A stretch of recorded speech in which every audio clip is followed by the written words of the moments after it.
Let's take a closer look at data distribution. We have some different measures of spread that we can use. We can use a standard deviation, and you could use what's called the interquartile range, which when you're looking at your 5-number summary, it is your third quartile minus your first quartile. And again, we're going to see some more examples with that in a little bit. So here we go. Here is what's called a symmetric distribution. And we are more commonly going to use what's called a normal distribution, which is another type of symmetric distribution. We will be focusing primarily on normal distribution, and we will tackle that in the next section.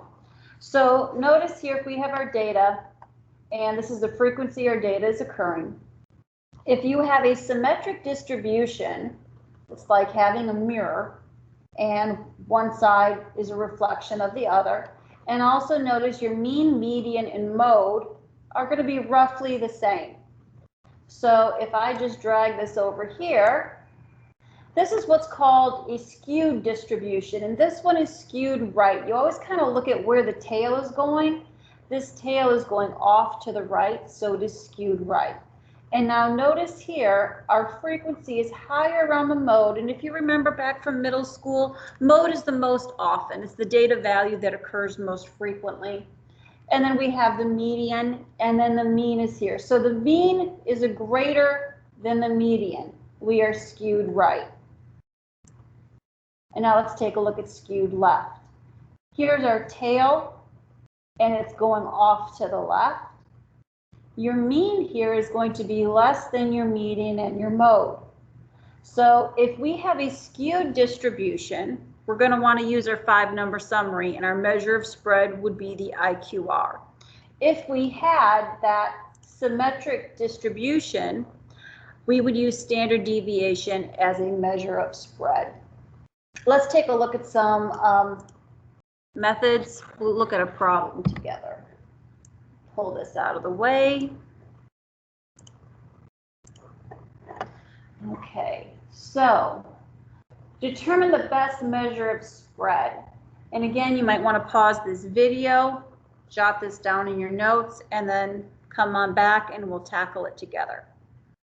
So your book suggests we can start out by taking a look at this data by using a histogram. And again, I know you've done these.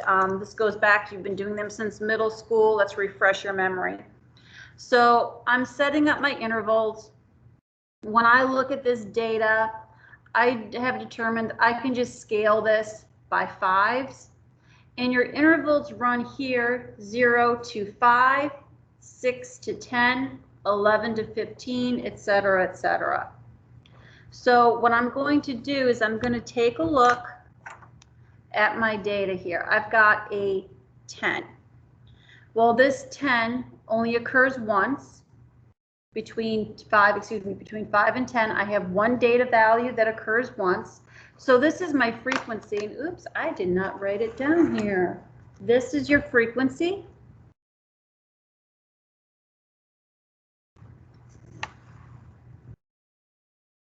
And this would be your data values.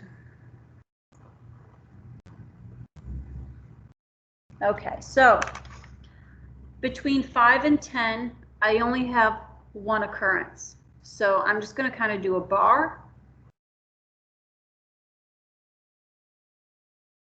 There we go. Now between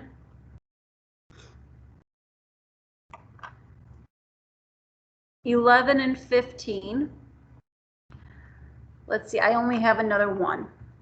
There's only one data value, which is 13.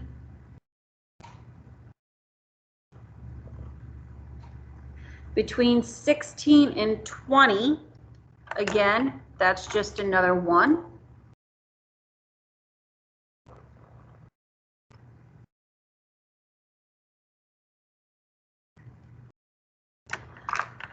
Between 21 and 25, I have 2.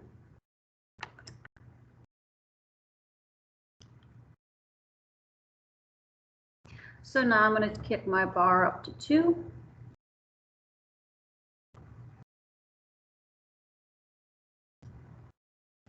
Between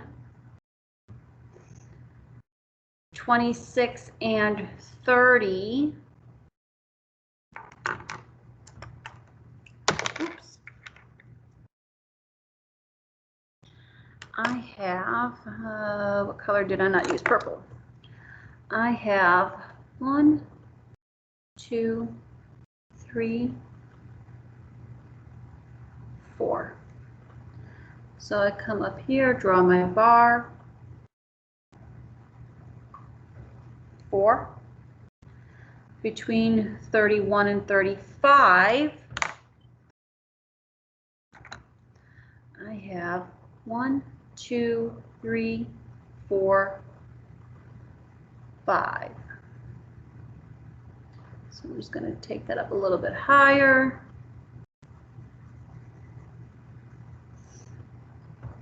And then 37 falls between 35 and 40, and that occurs once.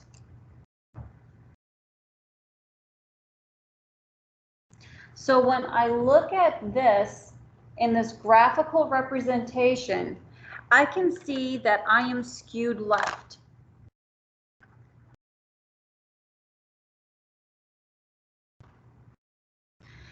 If I am skewed left, I want to use the median and IQR.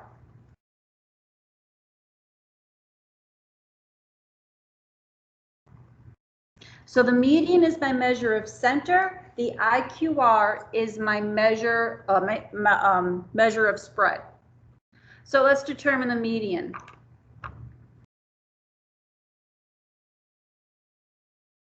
So I have, how many data values do I have? I have 15 data values.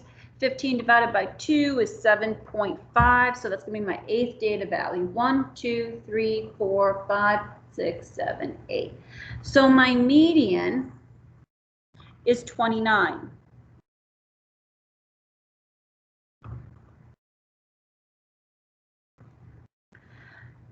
Calculating my IQR, the interquartile range,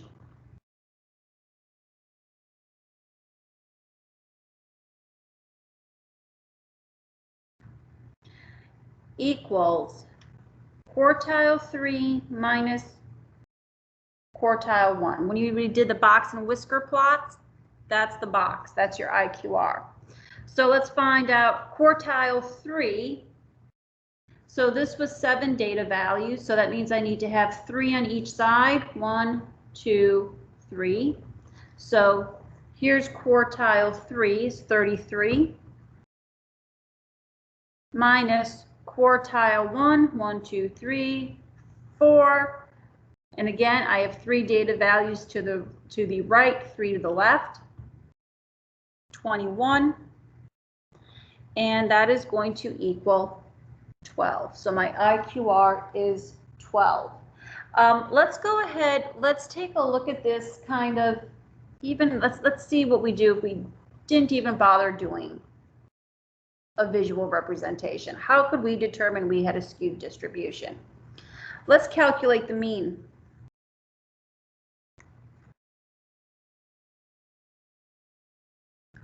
So my mean, if I were to add up all these data values, I'd have 399 over 15, which gets me 26.6.